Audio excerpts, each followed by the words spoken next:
welcome to On the Media's very first live stream ever. Good afternoon, I'm Joe Baker, a member of the Delaware Tribe of Indians.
Hello, I'm Imara Jones, and welcome to Lives at Stake, a series of monthly discussions about critical issues facing trans and gender nonconforming communities across the United States. Lives at Stake is a co-production of my projects TransLash and WNYC's The Greene Space. Visit translash.org and thegreenspace.org to follow our work. Well, this tumultuous year is finally coming to a close. And given the fact that we are in the midst of the holiday season, many of us are working to find the perfect gift for our loved ones. But if 2020 has taught us anything, it's that we actually have to live the values that we preach and hold. So why not do both? Why not find the perfect gift for that someone special and at the same time combat the social and economic marginalization faced by many trans small businesses? That's why tonight we're going to be talking to three amazing entrepreneurs. First up is the one, the only Jayla Roxx, who is the founder of Bat Cosmetics, a line of cosmetics that is affordable. It is vegan-based, cruelty-free, and gluten-free. Lots of free things and things that are good in the products that Jayla makes. Next up will be Devin Norrell, who is the founder and who heads the Being Gender Trans Survival Fund.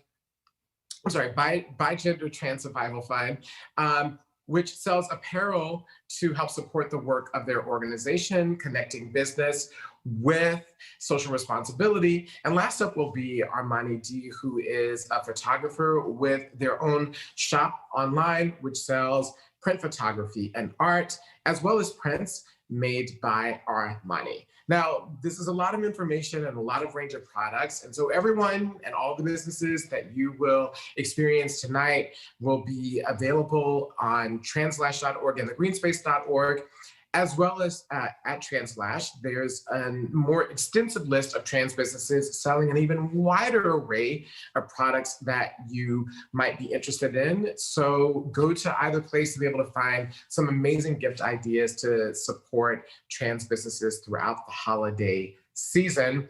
Now, we want you throughout to also be sending us your questions for our three guests tonight. It doesn't only have to be about their businesses specifically, but we'll also really welcome questions about entrepreneurship, how they got started, things that may help you take your idea and turn it into cash, as all of these people are in the process of doing. So we want this to kind of be a mix. It can be good for you, as well as helping all of our guests tonight talk about what they do and how they do. Of course, on that same vein, this program, as you know, Lives at Stake is interactive, which means that we really want to have your thoughts and contributions throughout. So in order for us to be able to see the questions that you're going to pose tonight on all of the small businesses and how they got started, please use the hashtag Lives at Stake and the hashtag TransLash across all the social media platforms that you can officially think of, including Facebook, Twitter, Instagram, and also YouTube, where we're also looking out for all of the comments. I guess the only one we're not doing is OnlyFans, not yet. So make sure that you send those questions in, and we look forward to reading those. And be sure to tag us and to keep talking about us throughout the program, even if you're not going to pose a question. So we like to start out this program, each one, with memes and gifts that are getting us through. That's because normally what we talk about is so incredibly heavy, but it's not tonight, luckily. But we still want to start out on a lighter note. And I think that's because my neighbor's 3-year-old's playing in the hallway, doing this from home. So we want to start out in the way that we always do with these gifts and memes. First up is a great idea and video in the spirit of the season. It's Trans Santa. It's promoted by India Moore and many other trans people, including Chase Strangio, where you can go to their Instagram page, Trans Santa, super easy, and buy gifts for trans people that are struggling, trans kids, trans teens, trans people who are in many ways marginalized, and select the gifts that they've identified, buy them, and it will go directly to them. I actually did it. It's super, super easy. So, of course, this video was just India looking all Santa elfish-like. I think more like a Santa elf than Santa. Next up, not in the holiday spirit, but still ones that are burning up the internet, is this one with Issa Rae telling people that this is Marsha P. Johnson explaining to people who are not Black and trans how they're going to get free, basically throw bricks. But I personally love her doing so in a tiara. And then last, and definitely not in the spirit of the holiday, but still burning up the internet, is Dionne Warwick. She's now asking people to call her Auntie Dionne, I guess. So apparently her niece, I believe it was, showed her how to operate Twitter, and now she just can't be stopped asking stars of these days questions that we all have, trolling them and still showing them that a diva is a diva. Dionne Warwick is this gift this season that keeps on giving. So make sure that you follow her on Twitter. Every day she's got something that she's dropping, and it's incredible. 80 years old. So with that, on to the heart of our show. So excited for this show that's light and good and positive, to talk about everything that's going on in this holiday season with trans businesses.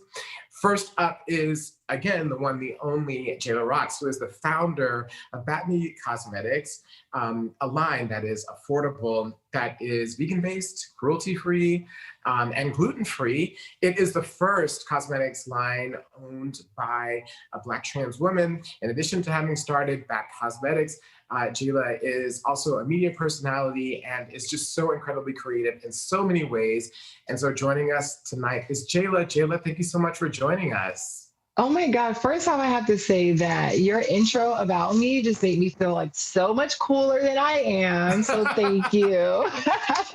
Thank you so much for having me. I'm so excited to get into the whole, the holidays is one of my favorite, times of the year, especially throughout this whole 2020 fiasco. So I'm so happy to be here. Well, there's so many great things to talk about with you. And first of all, I don't think that anyone could look at you and ever think that you're not cool. That's just not your vibe. That's not your vibe. I'll take it. That's not your vibe. Thank you. So first, before we kind of get into the heart of how you decided to do what you did, because it is such a brave thing to do in starting a business in general, but of course, cosmetics is so competitive. So we'll come to that in a minute. But my first question to you is, can you just talk a bit about the backdrop for why you did this? That is to say that, why cosmetics are so important, of course, for women overall, but specifically for Black trans women. Why are cosmetics and the ability to be able to, beautify ourselves or enhance our beauty through makeup is so important? So what Batme represents is we represent a place and a safe haven, I would say, to express yourself. So when I first started Batme back in 2017, I was this young kid. I was performing back in the bars, doing drag and performing with all these great people. And then I realized okay, I am spending a lot of money. It takes a lot of money to look cheap, they always say. So I was okay, now I'm starting to evolve into this like personality. I'm starting to like figure out my brand, figure out my audience. And I was like, what way can I do more for my community beside, outside of the bars and outside of, just performing? So I was like, okay, I want to provide a service that'll be able to, help the girls out a little bit, as I would say. So I started to sell, lashes. It was originally called Bat Me Lashes. And that's what the name Bat Me comes from, is because when you feel all cute and you bat your eyelashes, that's where, it's a little joke in there. So I kind of like, it's a play on words. So I got an amazing response just from selling the lashes, and just, people were messaging me and just saying like, you know what, your lashes changed my whole makeup game, or changed my whole mood, or, my Wow. performance.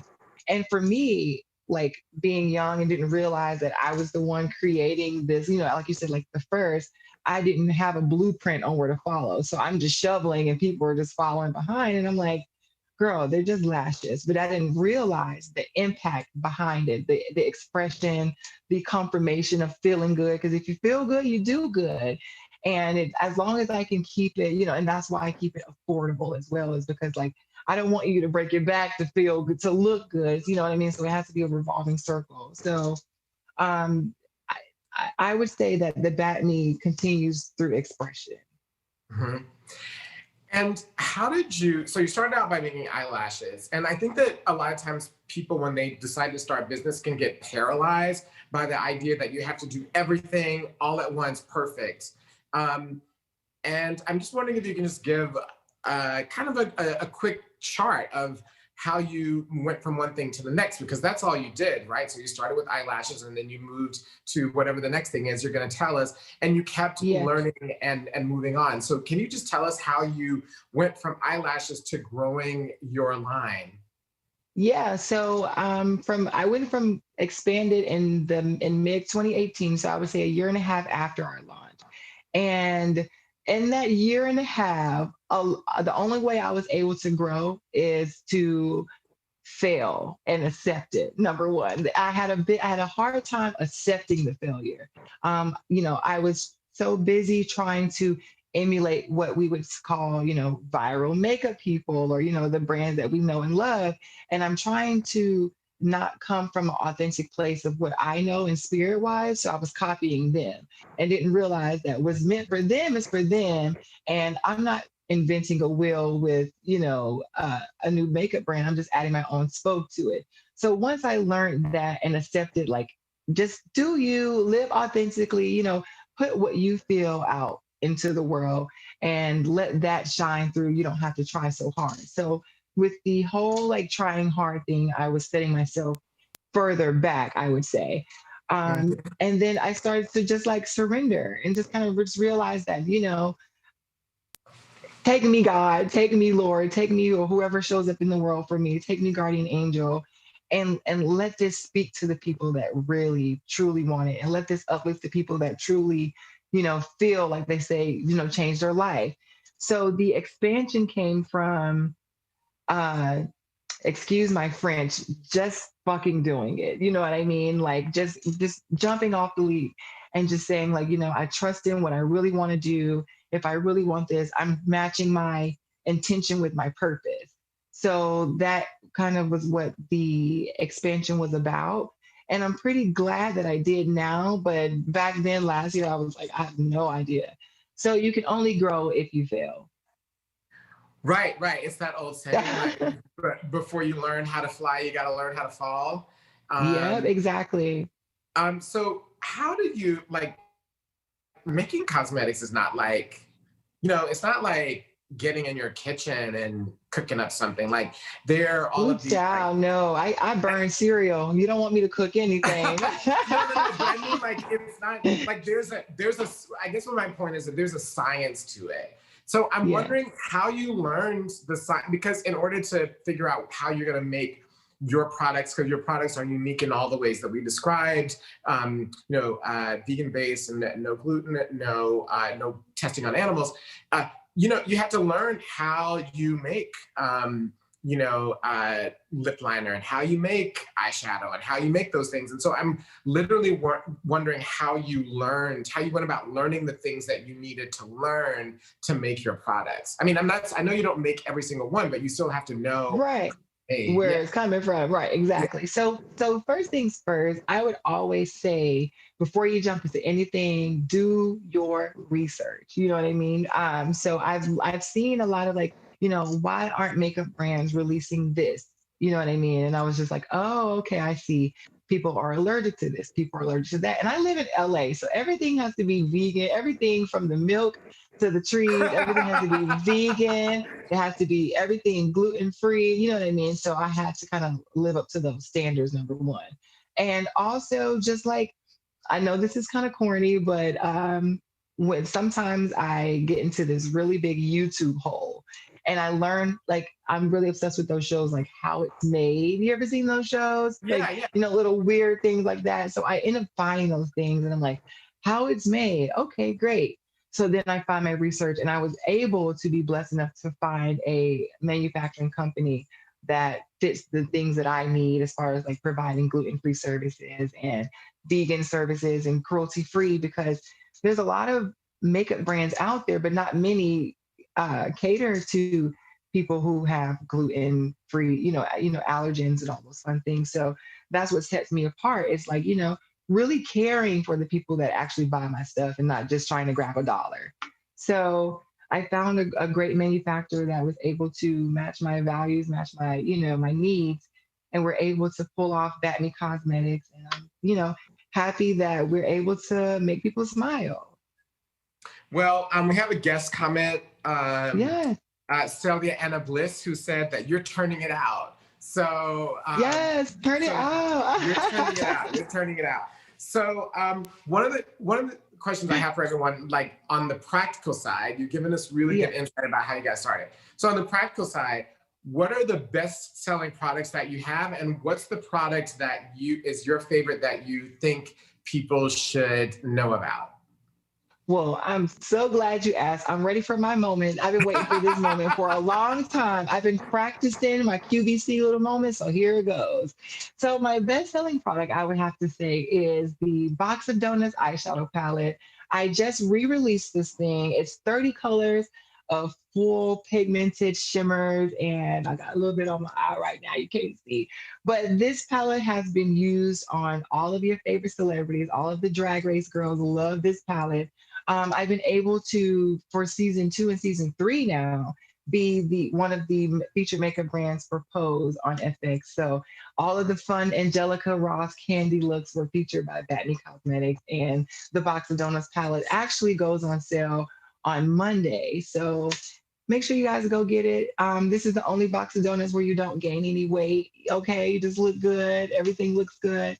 And also to go with that, our top selling lashes, which are called the Velvet Lashes. And those are like the show-stopping lashes from everybody from Salt and Pepper to RuPaul to, I can name drop all day long, but they love the Velvet Lashes. So if you want to be a part of the winning team, grab you some Velvet Lashes and I got you.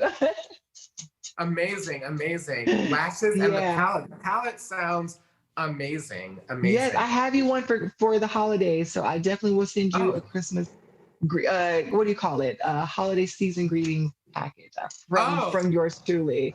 So you can, I got you. Thank you. And like, I was wondering where like some of the eye palettes and shadows for Angel on Pose for India were coming from. Now I know it's back. Yes, I'm giving you all the gems, all the secrets right here and there. So lastly, I'm wondering, what advice would you give to people, trans people in particular, who have dreams to start their own businesses and who want to take that step? What do you say? I say, I know a lot of people say, don't give up, just sit in the third. I say, show up. Show up. There's been a time where I would always complain about like, you know, when you get into that disappointed state of yourself and you go, you know, how come this person got this and I have these amount of followers and X, Y, and Z and all the things that don't matter. And you can't complain about getting wet if you don't live near water. So you've got to show up authentically, show up without, you know, any of the competition in your head. And once you do that, what's meant for you is for you. And if anybody else wants to do a makeup brand, I'm not going to withhold information because you want to do it, because there's no competition. I want all of us to win. So if you have any questions about like wanting to start a brand and you want to do lipsticks and eyeshadows too, you know, there's enough money to go around, and let's do it together. You know, that's the only way we can ride. Yeah, and I also think that like it's also these things, whenever we do something new, it's much harder than we ever think. And so when we get in it and it's 3 times harder than we thought or 5 times harder than we thought, that's just normal. That's not a sign to give up, you know? Yeah, absolutely.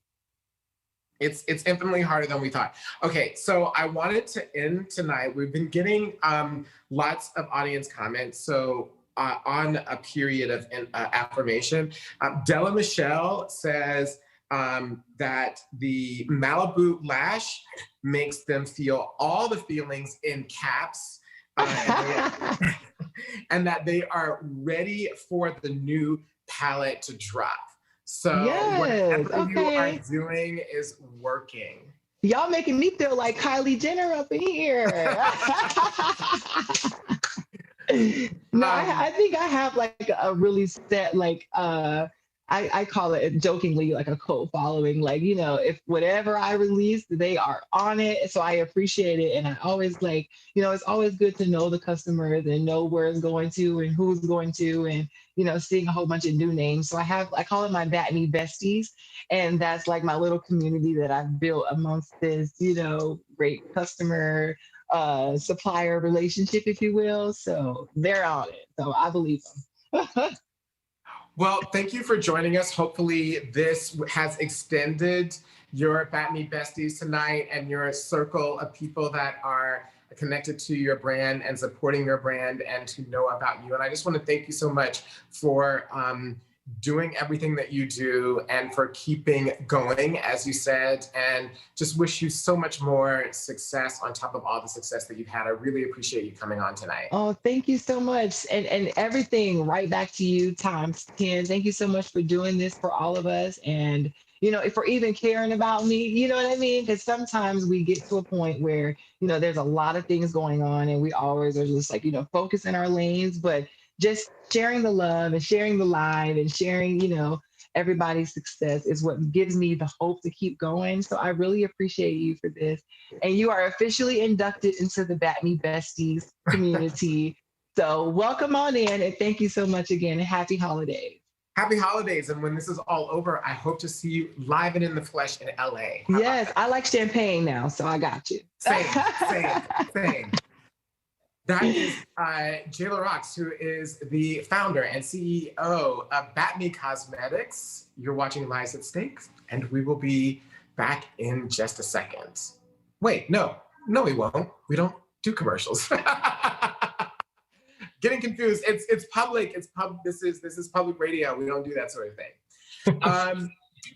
Next up is Devon Norrell, who, like Batman, made it just in time for this segment. Next up is Devon Norrell, who runs the Bigender Survival Trans Fund, which is a fund which sells apparel and uses the sales from apparel to support an array of trans activities that focus on social responsibility and meeting the needs of our community. Devon is also a model, an activist, a writer, and an actor. And I'm gonna stop there because there are more things and we don't have that much time. Devon, thank you so much for joining us. How are you? Of course, can you hear me? I can hear you, and I can see you. And I'm glad that you were able to make it from whatever latest famous audition you were on to be able to be on tonight. Thank you so much. Oh, of course. It's so funny that Jayla's on this show as well, because it reminded me, I'm in Deja Smith's house right now, so it reminded me to tell her you should put Batney Cosmetics since you are a makeup artist. So I would let her know, Jayla, if you were still watching. Absolutely. Hopefully Jayla saw that. So I wanted to just start out with the fact that Bigender, of course, didn't start out like a business. So Jayla's business started out as a commercial business. We wanted to feature a range of type of entrepreneurial models tonight. So Jayla started out, it's a commercial business focused on makeup to make money. Bigender actually is a nonprofit and mutual aid support program that decided to then sell products. So I'm wondering if you can just tell us about Bigender overall, the fund, and then how you decided to get into selling apparel. Yeah, sure. So Bigender, well, I'll just go on with how it started. I was raising funds for myself for my own top surgery and was having issues with my insurance. I don't want to get into all the details, but basically, top surgery is expensive and continues to rise this year. I had saved about half and needed to figure out how to pay for the other half because my surgery date was rolling up upon me pretty quickly. And a friend approached me. The friend ran a party called Work These Pecs, and it was very transmasculine centered. But the point of the party was that it functioned as a fundraiser, and within one night, they would raise money for one particular person's top surgery. And I ended up raising through that party the other half of the funds that I needed. And so when I finally had my surgery, recovered, came back to, I mean, obviously top surgery is not one of the worst surgeries that you can have when you're medically transitioning. But when I finally came to and felt comfortable in my body, I should say, I wanted to give back. I wanted to pay it forward. And so I asked the previous owner, Jason, how can I become involved? We had planned to throw more parties. It didn't end up being that. And so from there, it kind of evolved into other things, right? So that's where the t-shirt line came from. We aren't throwing as many parties. What other things and other ways can we utilize to raise funds for people who need money for their top surgeries? And then their rent or their medicines, whether it be testosterone, estrogen, or HIV medicine, for food, whatever it is that a trans person might be in need of, we were raising money for them. And so we needed to find another way outside of just a party that we can raise funds year round. And that's where the t-shirt line came out of. I chose t-shirts because most people wear t-shirts in graphic t-shirts and ones with statements. It's an easy shirt that you can throw on and say out loud, and I'm proud of who I am.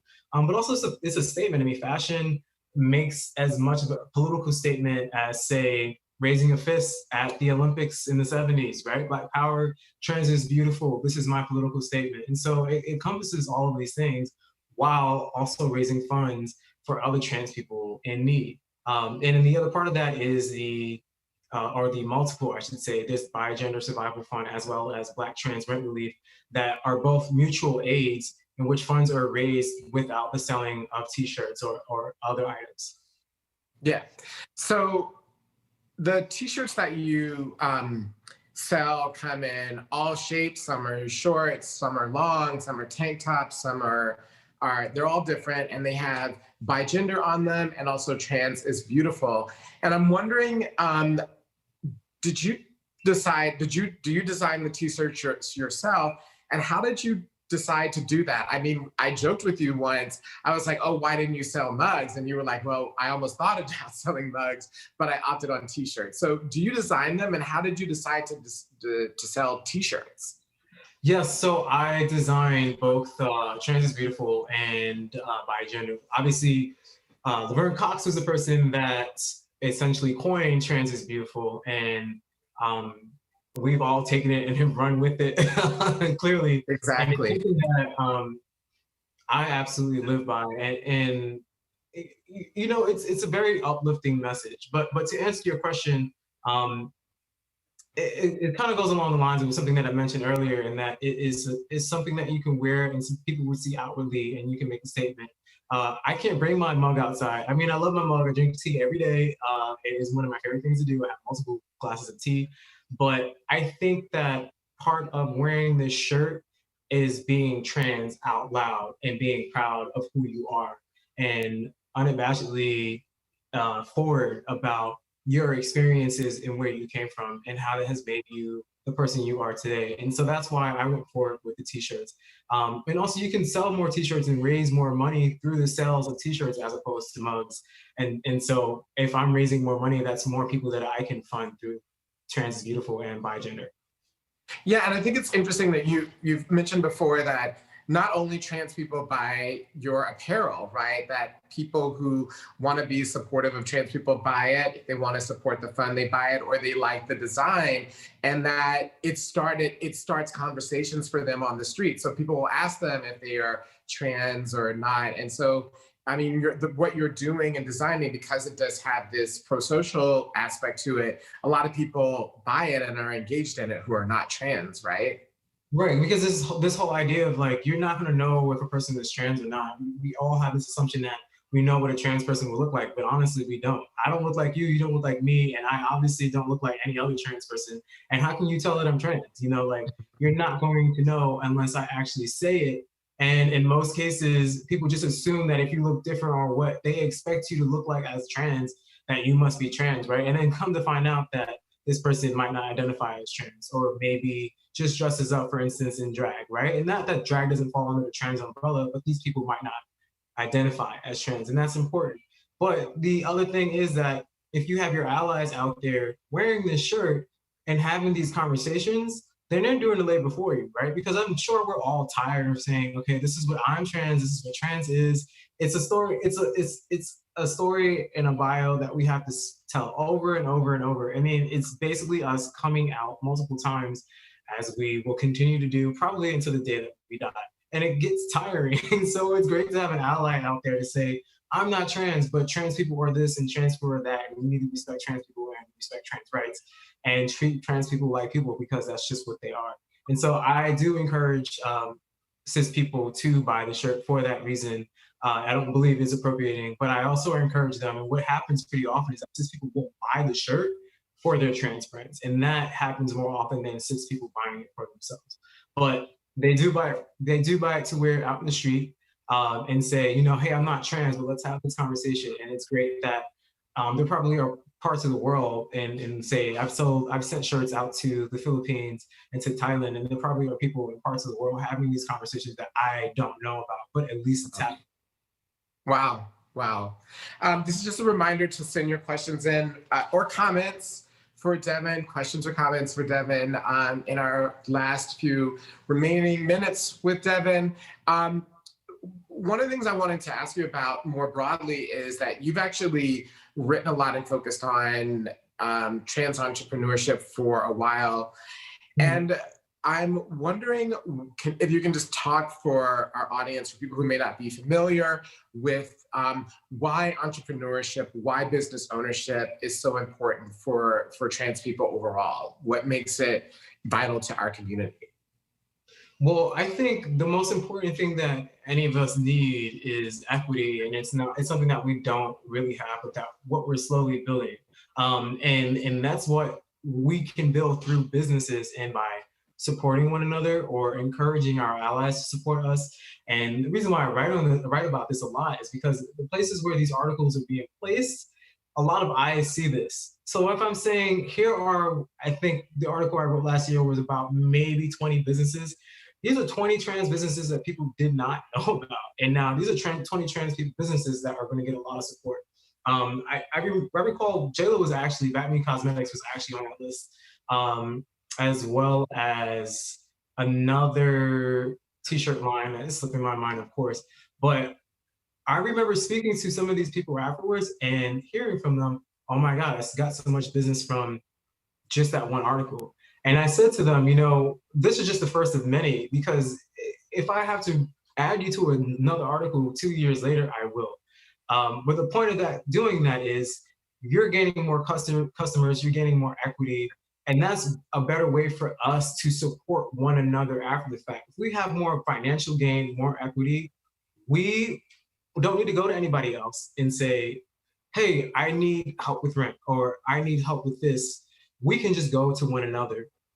We can buy our own land. We can buy our own houses. And we just with the money that we have created on our own through our businesses. But if people are not there to support, our businesses go nowhere. We need a stake just as much as any other person does. And as I'm saying this, I am remembering in my head too that the Google searches for SEO are so anti-Black, so anti-trans, and always prioritize white cis people over any other business. And so we need to reverse that. And part of that is writing, honestly. And so that's why I'm constantly talking about, here's shop trans, shop Black.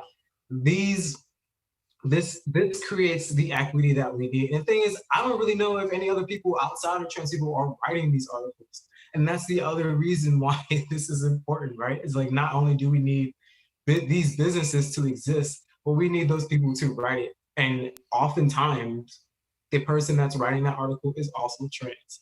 And it's unfortunate that we have people that call themselves our allies, but think that allyship is, for instance, maybe just putting a Black square on Instagram and that's and nothing else. Honestly, writing an entire article does a lot more than saying, hey, here's a Black square, you know, like, I support you.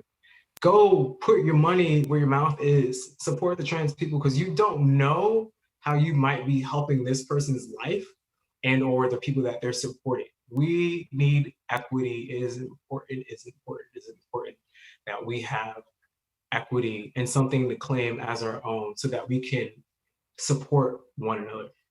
That's right. Well, Della Michelle just is giving you big hand claps from your returning the snaps out in the internet. And lastly, I have kind of a practical question. We're going to go from that. So if people order from By Gender today or tomorrow, will they be able to get the gifts by Christmas? Is that possible? I am literally sending out everything tomorrow. So I'm going to say yes, but it's up to USPS, and we all know what a hot mess they are right now. With everything that is bought at least by 1 p.m. tomorrow, even by 5 p.m. tomorrow, is going to the post office. Sorry, let me correct that. By 4 p.m. tomorrow, because that gives me a 1 hour window to get to and make sure, because if I'm in the post office, which by the way closes at 5:30, but if I hand over these packages at 5, that they're closed for the day. In terms of sending things, I learned the hard way that they don't send things after 5. If you hand it to them after 5, they postage that thing for the next day. And so I'm not trying to risk it. I mean, you can put an order on Saturday. I'll still send it out on Saturday, but put your orders in by 4 p.m. the latest tomorrow. And I will get to the post office, which is only 200 feet away from me, by the way, and make sure that it's sent out. What happens from there, you know, I don't know. Everything is a mess right now. I mean, considering what has been going on for this past year and the way that the Trump administration has completely undermined the USPS, which, you know, delivers rain, snow, or sunshine. They have completely messed it up, but I am fingers crossed that it will get to you at least by, I think 23rd is Wednesday, at least by Wednesday. If you live in LA, it would definitely get there, I think, by Wednesday. However, if you live Midwest or on the West Coast, it should get there by Monday or Tuesday. So please, if you would like to order something, go run there now, put your order in, and it will go out tomorrow. So, all right. So that means you heard it, everybody. You have basically till 1 o'clock tomorrow to get in your orders. If you are, I'll put you to 4. Oh, 4. Okay, 4 tomorrow to get in all of your orders. So it's last minute, so you ought to have a really limited list of who it is anyway. And so you'll be able to go on. Like, it shouldn't take you from about now and then to order your stuff. So that's that. Well, Devin, thank you so much for joining us tonight. Really appreciate all of your work and all of the ways that we specified in the intro. Thank you so much for the By Gender Trans Survival Fund, and also for the By Gender apparel line, and for all that you do. And And thank you so much for coming on, because you need to be putting t-shirts in boxes. So Exactly. Well, I'm not going to be doing that just yet because I'm at Deja's about to film for them for an article about trans makeup artists and trans hairstylists. You know, again, supporting businesses and letting other people know about trans businesses. But thank you so much for having me on the show, and for all the other guests. And thank everyone else that is watching, and thank you for your support. And again, I will try to get those orders out by 4 p.m. We have 4 p.m. tomorrow, until tomorrow on Friday. 4 p.m. tomorrow, Eastern Standard Time, for all you West Coast people. That's 1 o'clock your time. That was Devon Norrell, who runs the Bi-Gender Trans Survival Fund and the Bi-Gender Apparel line. You are watching Lives at Stake. So before we go to our last but not least guest tonight, Armani Dae, we wanted to remind you, in the spirit of the holidays and holiday giving, that this program is a part of public radio, and consequently we thrive off of the donations of people who watch. So if you are so inclined to give tonight, please text the word live to 70101, where your contribution will go to support the Greene Space and all of the great programming, including ours, that the Greene Space helps to support. So again, that is live at 70101. Really easy to remember. Our last guest tonight is Armani Dae, but before I give Armani's intro, I wanted to just remind you again that if you wish to comment before the end of our show, to send those comments in now, because I'll read them at the end of Armani's really incredible discussion about the way in which art intersects with the products that they sell.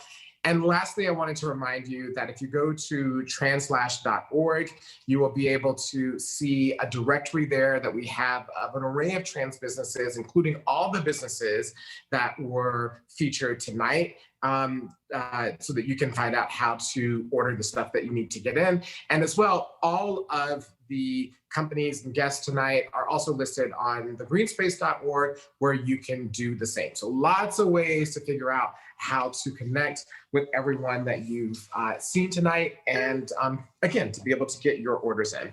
So last up tonight is Armani Dae, who is an artist and an activist who uses their artistry and activism in order to support therapy and change. One of the ways in which they are able to extend their reach is through an online shop which sells print photography and art prints, as well as art itself that Armani has made. There's so many different price points. There's something for everyone. I sat down with Armani yesterday. We recorded that discussion yesterday, so I'm gonna look slightly different, but the content in our discussion is really, I think, rich. And so here is my conversation with Armani Dae about their online store and ways that you can support their business this holiday season. Armani, thank you so much for joining us. Thanks for having me. I'm excited to be here. Thank you. So first off, it seems as if art is something that you have been inspired by since you were a child. I'm wondering if you can just talk about the relationship between your artistic inspiration as a child and how you kept that alive to be able to continue to bring products that are artistically based to people now. That's something that so many people actually lose as they get older. It's true. A lot of people do lose that. So for me as a child, and even today, I struggle with speaking, with being verbal. I know that I've written books and I used to do public speaking and even mentored people, but I still struggle with being verbal and with speaking, which is why I create my art. So as a child, when I felt like I didn't have that outlet to talk to certain people, you know, about my gender, about my sexuality and the things that I was experiencing, like through puberty and such, I started to sing. So music is my first love. A lot of people don't know that, but I started to sing as a child. And it grew from music to science, but more so like a creative science where I wanted to like mix things with paint and experiment with stuff. They grew to photography, and I kept a hold of those things. Not so much music and the singing, even though I still love it. It's like a secret love of mine, but it was my therapy, and even still today, it's my therapy. I have gone to an actual therapist, and it actually helped me in life. But I still use my art as my therapy. My art is my outlet. That's why a lot of my paintings are abstract, because I am letting out my emotions and or things that I've gone through or seen other people go through. So I kept a hold of my art because it's my therapy, and a lot of us need therapy. And my therapy makes me happy, and it gets me recognition. It makes me a little money sometimes too. So yeah, so I held on to that from a child, and I'll forever hold on to it and continue to create. What do you think your art does for your ability to express yourself? How does that, why do you think it's art for you that's the medium that essentially allows you to communicate with other people? So the expression, a picture says 1,000 words. It stood out to me, but sometimes photographs weren't enough. Um, I've been doing photography since 2009. Sometimes I couldn't capture certain things, especially when it came to people and their interactions in life. So I started to paint, I started to write. And so sometimes I need to express myself through writing and or through my paintings. And that's my therapy. It holds me, like I said, it keeps me sane, it keeps me motivated.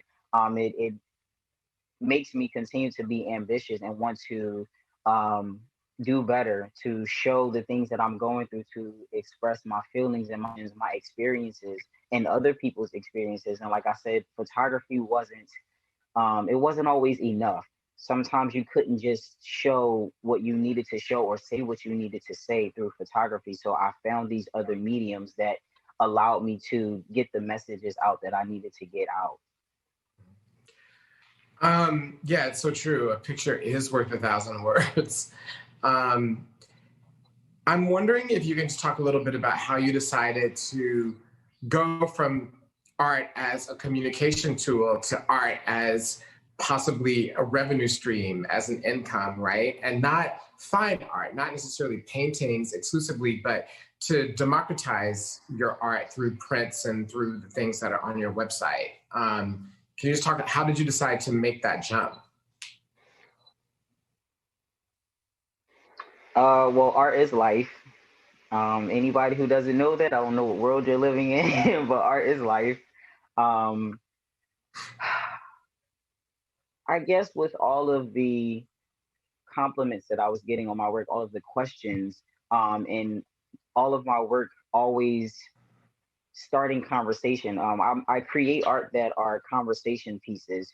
It makes people think, it makes people curious and want to talk to me and ask me, well, why did you do this? Or how did you create this? And again, because I struggle with words, it's like, okay, this piece that I've created, or this image that I've taken, or this shirt that I created, it makes people think, it makes them want to talk to me, it makes them want to spend their money. And and they uplifted me and my work, especially when it's a piece that is so dramatic. And it gets in it's like an internal thing with them, like it touches someone on the inside, and it's like, oh my gosh, like this piece really spoke to me.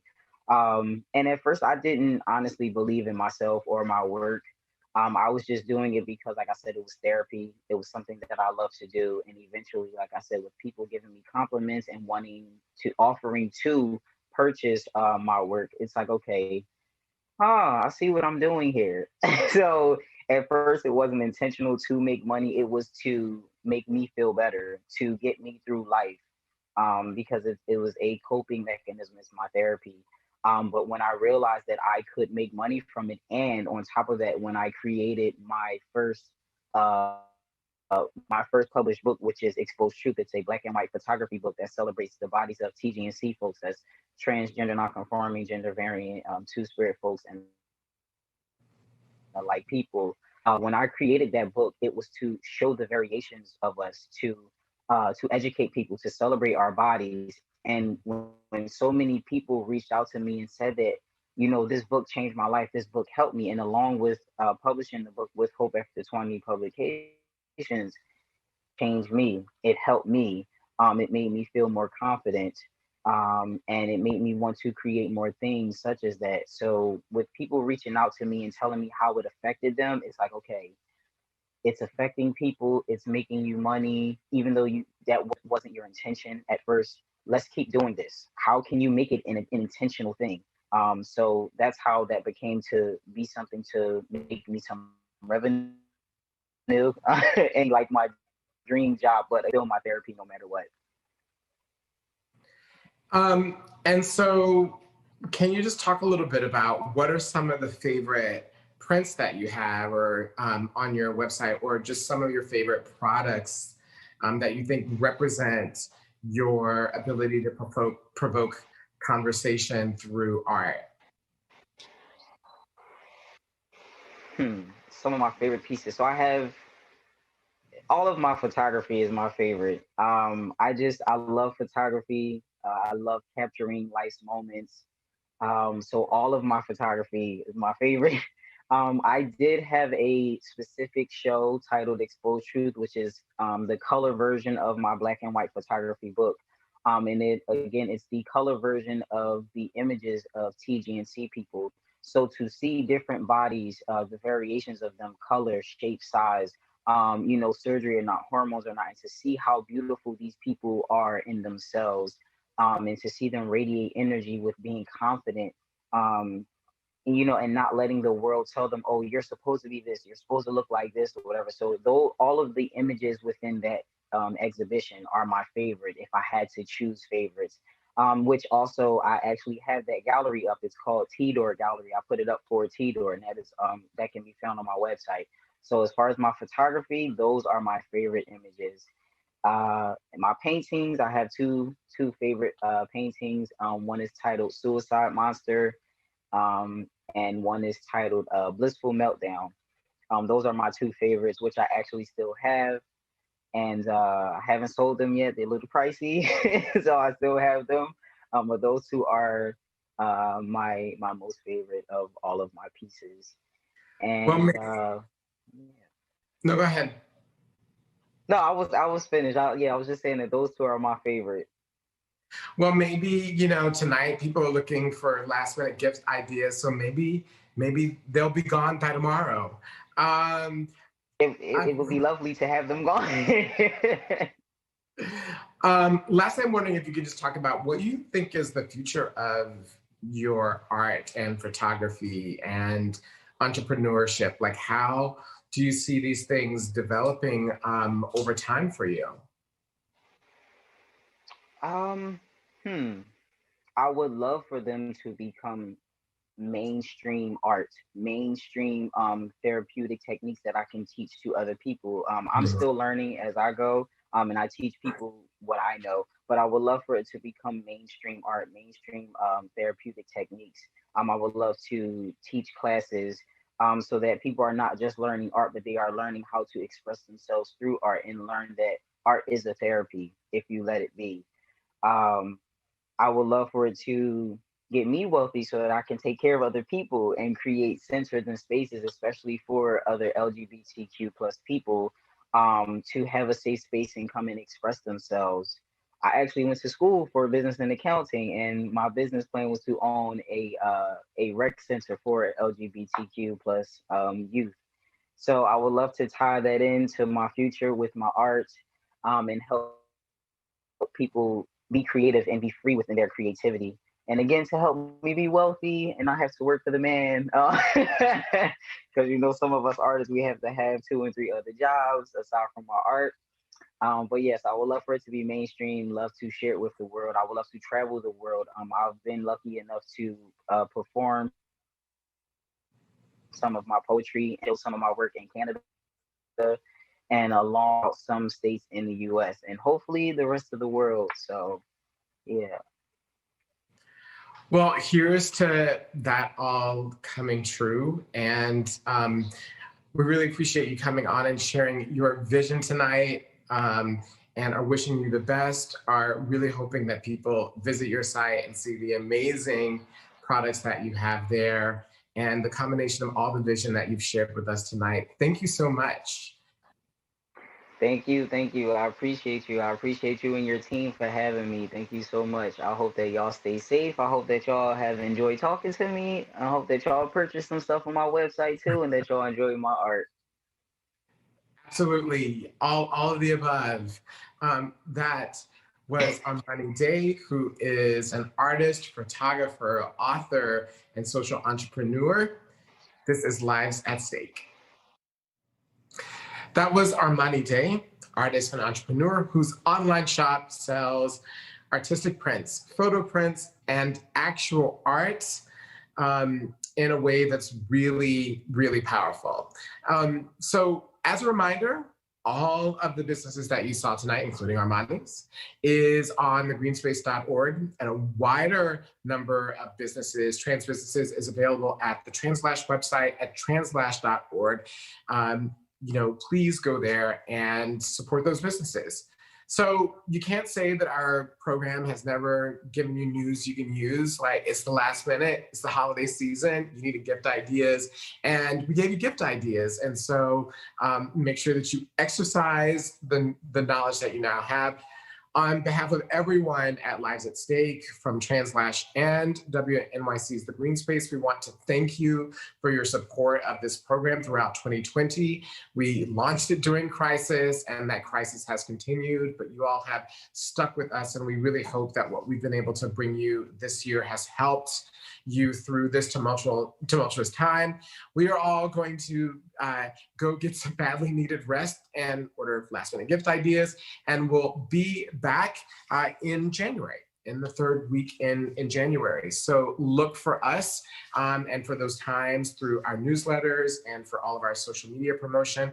We want to send you all the best for the holiday season, regardless of how you celebrate, if you celebrate, and hope that you continue to take COVID seriously and are good to yourselves and careful during this really tough time. Thank you so much for joining us. Thank you so much for joining us at the last Lives at Stake 2020. I'm Imara Jones, and we will see you next month.